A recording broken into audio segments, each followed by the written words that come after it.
നമസ്കാരം. നമ്മൾ ഇന്നിവിടെ ചർച്ച ചെയ്യാൻ പോകുന്നത് ഇന്ത്യൻ ഭരണഘടനയുടെ ഫണ്ടമെൻ്റൽ റൈറ്റ്സിൽ ഉൾപ്പെടുന്ന ആർട്ടിക്കിൾ 22 ആണ്. Protection against arrest and detention. അറസ്റ്റിനും കരുതൽ തടങ്കലിനും എതിരെയുള്ള സംരക്ഷണങ്ങളാണ് ഈ ആർട്ടിക്കിളിൽ പറഞ്ഞിരിക്കുന്നത്. നമുക്ക് ഈ ആർട്ടിക്കിളിനെ പറ്റി കൂടുതലായി നോക്കാം. Right to freedom. Articles 19 to 22. Indian ഭരണഘടനയുടെ ആർട്ടിക്കിൾ 19 മുതൽ 22 വരെയുള്ളവ സ്വാതന്ത്ര്യത്തിനു വേണ്ടിയുള്ള അവകാശങ്ങളാണ്. അതിൽ ഉൾപ്പെടുന്ന ഒരു മൗലിക അവകാശമാണ് ആർട്ടിക്കിൾ 22. എന്തൊക്കെയാണ് ആർട്ടിക്കിൾ 22 കൊടുത്തിട്ടുള്ള വ്യവസ്ഥകൾ എന്ന് നോക്കാം. Article 22 protection against arrest and detention. അറസ്റ്റിനും തടങ്കലിനും എതിരായ സംരക്ഷണമാണ് ഈ ആർട്ടിക്കിളിൽ പറയുന്നത്. Article 22 grants protection to persons who are arrested or detained. അറസ്റ്റിലാവുകയോ തടങ്കലിലാവുകയോ ചെയ്യുന്ന വ്യക്തികൾക്ക് ലഭിക്കുന്ന ചില അവകാശങ്ങളെ പറ്റിയാണ് ഈ ആർട്ടിക്കിളിൽ പറയുന്നത്.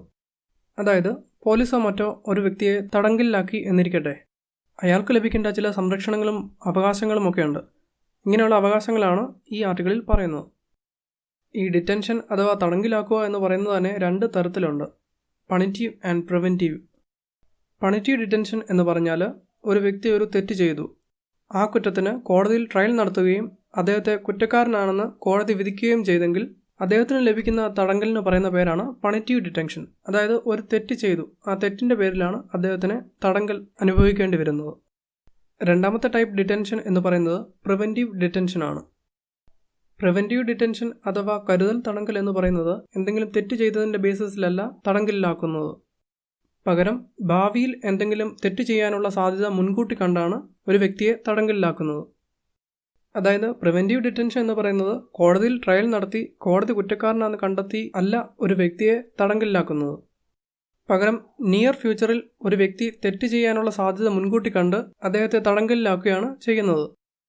ചുരുക്കി പറഞ്ഞാൽ പ്രിവെൻറ്റീവ് ഡിറ്റൻഷൻ എന്ന് പറയുന്നത് ഒരു ശിക്ഷയല്ല, പകരം പ്രിക്കോഷണറി മെഷറാണ്. അതായത് ഒരു കരുതൽ നടപടി മാത്രമാണ്. ആർട്ടിക്കിൾ 22 ഈ പറഞ്ഞ 2 ഭാഗങ്ങളും ഉൾക്കൊള്ളിച്ചിട്ടുണ്ട്. അതായത് പണിറ്റീവ് ഡിറ്റൻഷനും പ്രിവെൻറ്റീവ് ഡിറ്റൻഷനും. ഈ 2 തരം തടങ്കലിനുമുള്ള വ്യവസ്ഥകൾ ആർട്ടിക്കിൾ 22 കൊടുത്തിരിക്കുന്നു. ഈ 2 ഭാഗങ്ങളെപ്പറ്റിയും നമുക്ക് അറിയാൻ ശ്രമിക്കാം.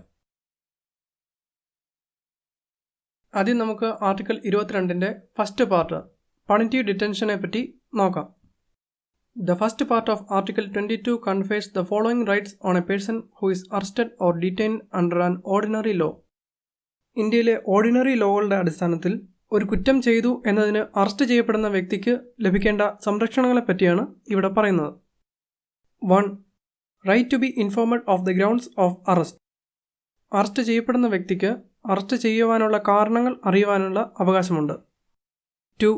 Right to consult and be defended by a legal practitioner.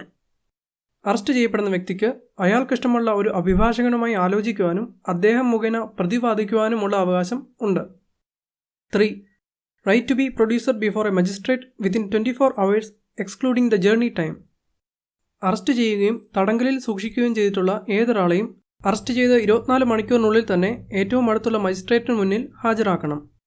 ഈ 24 മണിക്കൂർ എന്ന് പറയുമ്പോൾ അതിൽ കോടതിയിലേക്കുള്ള യാത്രാ സമയം ഉൾപ്പെടില്ല. 4. Right to be released after 24 hours unless the magistrate authorises further detention. ഒരു വ്യക്തിയെ അറസ്റ്റ് ചെയ്തതിനു ശേഷം മജിസ്ട്രേറ്റ് ഫർദർ ഡിറ്റൻഷനുള്ള അനുമതി നൽകിയില്ല എങ്കിൽ 24 മണിക്കൂറിനുള്ളിൽ തന്നെ ആ വ്യക്തിയെ സ്വതന്ത്രമാക്കേണ്ടതാണ്. അതായത് ഒരു വ്യക്തിയെ അറസ്റ്റ് ചെയ്താൽ 24 മണിക്കൂറിനുള്ളിൽ മജിസ്ട്രേറ്റിന് മുന്നിൽ ഹാജരാക്കണം.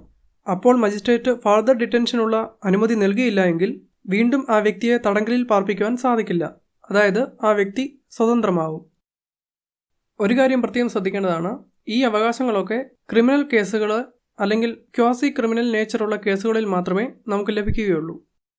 ആർട്ടിക്കിൾ 22 കൊടുത്തിട്ടുള്ള ഈ വ്യവസ്ഥ എന്ന് പറയുന്നത് arrest under the orders of a court, കോടതികളുടെ ഉത്തരവ് പ്രകാരമുള്ള arrest, civil arrest, arrest on failure to pay the income tax കൊടുക്കാതിരുന്നതിലുള്ള arrest, deportation of an alien, ഒരു വിദേശിയെ നാട് കടത്തുവാനുള്ള അറസ്റ്റ് തുടങ്ങിയവയ്ക്കൊന്നും ബാധകമല്ല. ക്രിമിനൽ കേസുമായി ബന്ധപ്പെട്ട കാര്യങ്ങൾക്കൊക്കെയാണ് നമുക്ക് സാധാരണ ഈ അവകാശങ്ങൾ ലഭിക്കുന്നത്. അതോടൊപ്പം ഒരു എനിമി ഏലിയൻ, വിദേശിയായ ശത്രുവിനും person detained under a preventive detention law, preventive detention നിയമപ്രകാരം അറസ്റ്റ് ചെയ്യപ്പെട്ട ഒരു വ്യക്തിക്കും ഈ അവകാശങ്ങളൊന്നും ലഭിക്കില്ല. ഇനി നമുക്ക് ആർട്ടിക്കിൾ 22ൻ്റെ സെക്കൻഡ് പാർട്ട് നോക്കാം. അതായത് പ്രിവെൻറ്റീവ് ഡിറ്റൻഷൻ, കരുതൽ തടങ്കലിൽ ഉള്ള ഒരു വ്യക്തിക്ക് ലഭിക്കുന്ന അവകാശങ്ങൾ എന്തൊക്കെയാണെന്ന് അറിയാം. The second part of Article 22 grants protection to persons who are arrested or detained under a preventive detention law. Preventive detention laws പ്രകാരം അറസ്റ്റ് ചെയ്യുകയോ തടങ്കലിലാക്കുകയോ ചെയ്യപ്പെടുന്ന ഒരു വ്യക്തിക്ക് താഴെ കാണുന്ന അവകാശങ്ങൾ ലഭിക്കും. ഈ വ്യവസ്ഥകൾ എന്ന് പറയുന്നത് പൗരന്മാർക്കും വിദേശികൾക്കും ഒരുപോലെ ബാധകമാണ്. എന്തൊക്കെയാണ് ഇവിടെ പറഞ്ഞിരിക്കുന്നതെന്ന് നമുക്ക് നോക്കാം. 1. The detention of a person cannot exceed 3 months unless an advisory board reports sufficient cause for extended detention.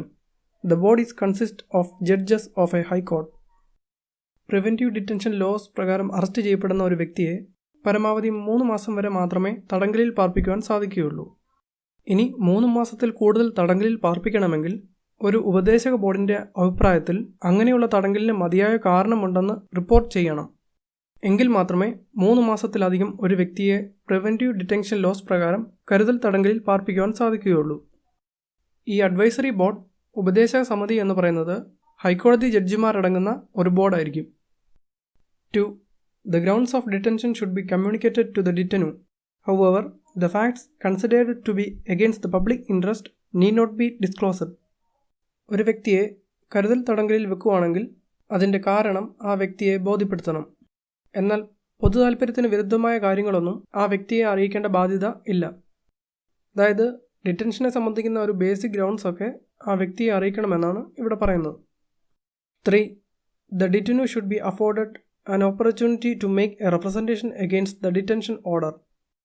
കരുതൽ തടങ്കലിൽ പാർപ്പിച്ചിരിക്കുന്ന വ്യക്തിക്ക് ആ ഉത്തരവിനെതിരായി നിവേദനം നടത്തുവാനുള്ള അവസരം കൊടുക്കണം. അതായത് കരുതൽ തടങ്കലിലാണെങ്കിൽ പോലും അദ്ദേഹത്തിന് ആവശ്യമായ എല്ലാ നിയമസഹായവും ലഭിച്ചിരിക്കണമെന്നാണ് ഇവിടെ പറയുന്നത്. ഇതെല്ലാം പ്രിവെൻറ്റീവ് ഡിറ്റൻഷനിലിരിക്കുന്ന ഒരു വ്യക്തിക്ക് ഇന്ത്യൻ കോൺസ്റ്റിറ്റ്യൂഷൻ്റെ ആർട്ടിക്കിൾ 22 വകുപ്പ് പ്രകാരം ലഭിക്കുന്ന സംരക്ഷണങ്ങളാണ്. പ്രിവെൻറ്റീവ് ഡിറ്റൻഷനുമായി ബന്ധപ്പെട്ട പ്രധാനപ്പെട്ട കാര്യങ്ങളെല്ലാം തീരുമാനിക്കുന്നത് പാർലമെൻറ്റാണ്. ഉദാഹരണത്തിന് ഒരു വ്യക്തിയെ ഉപദേശക സമിതിയുടെ അനുവാദം കൂടാതെ തന്നെ 3 മാസത്തിലധികം കരുതൽ തടങ്കലിൽ പാർപ്പിക്കുവാനുള്ള സാഹചര്യം വ്യക്തമാക്കുവാനുള്ള അധികാരം പാർലമെൻറ്റിനാണ് ഉള്ളത്.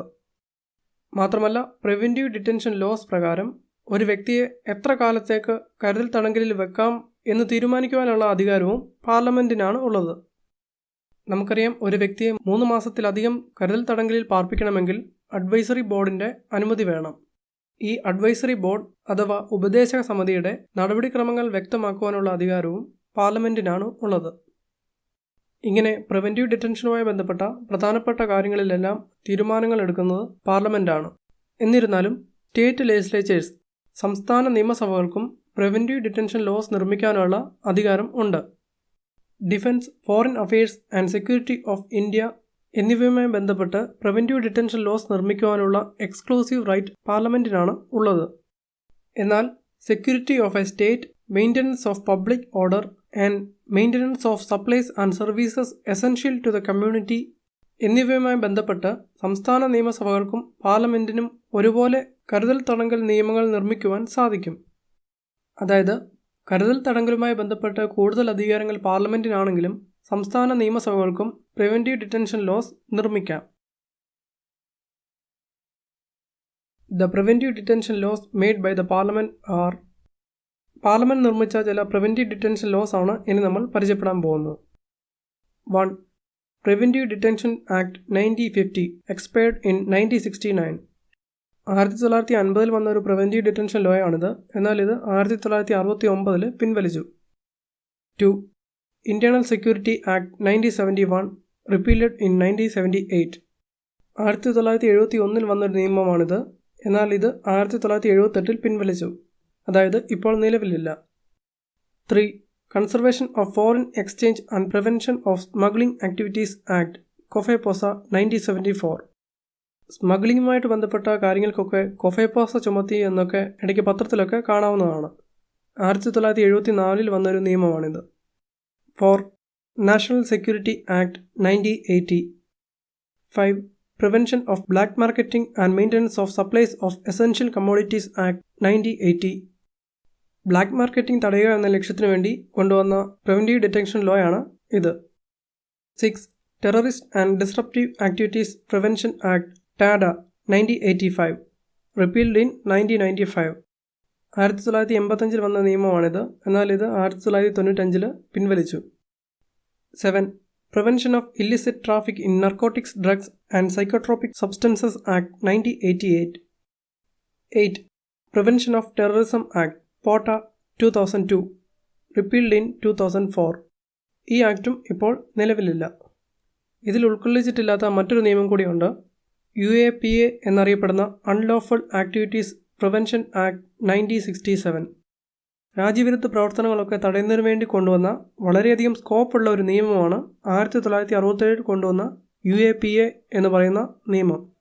ഒരുപാട് തവണ ഭേദഗതി ചെയ്ത ഒരു നിയമമാണ് ഇത്. ഈ നിയമത്തിലും പ്രിവെൻറ്റീവ് ഡിറ്റൻഷനുള്ള വകുപ്പുകളുണ്ട്. അതുകൊണ്ട് തന്നെ UAPA ഒക്കെ ചുമത്തി അറസ്റ്റ് ചെയ്യുകയാണെങ്കിൽ ജാമ്യം പോലും ലഭിക്കില്ല. നിരന്തരം മാധ്യമങ്ങളിലൂടെയെല്ലാം നമ്മൾ ഈ നിയമത്തെപ്പറ്റി കേട്ടുകൊണ്ടേയിരിക്കുന്നതാണ്. ഇത്രയൊക്കെയാണ് പാർലമെൻറ്റ് നിർമ്മിച്ച പ്രധാനപ്പെട്ട പ്രിവെൻറ്റീവ് ഡിറ്റൻഷൻ ലോസ്. നമ്മുടെ കേരളത്തിൻ്റെ സ്റ്റേറ്റ് ലെജിസ്ലേച്ചർ നിർമ്മിച്ച ഒരു പ്രിവെൻറ്റീവ് ഡിറ്റൻഷൻ ലോ കൂടെ അറിഞ്ഞിരിക്കുന്നത് നല്ലതാണ്. Kerala anti social activities prevention act 2007, KAAPA act 2007 എന്നാണ് ഇത് അറിയപ്പെടുന്നത്. ഇതും നാം പലപ്പോഴും മാധ്യമങ്ങളിലൂടെയൊക്കെ കേൾക്കാറുള്ളതാണ്, കാപ്പ ചുമത്തി എന്ന് പറഞ്ഞാൽ.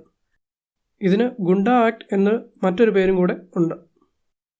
ഇത്രയൊക്കെയാണ് പ്രധാനപ്പെട്ട പ്രിവെൻറ്റീവ് ഡിറ്റൻഷൻ ലോസ്. ഈ പാർട്ട് അവസാനിച്ചിരിക്കുന്നു.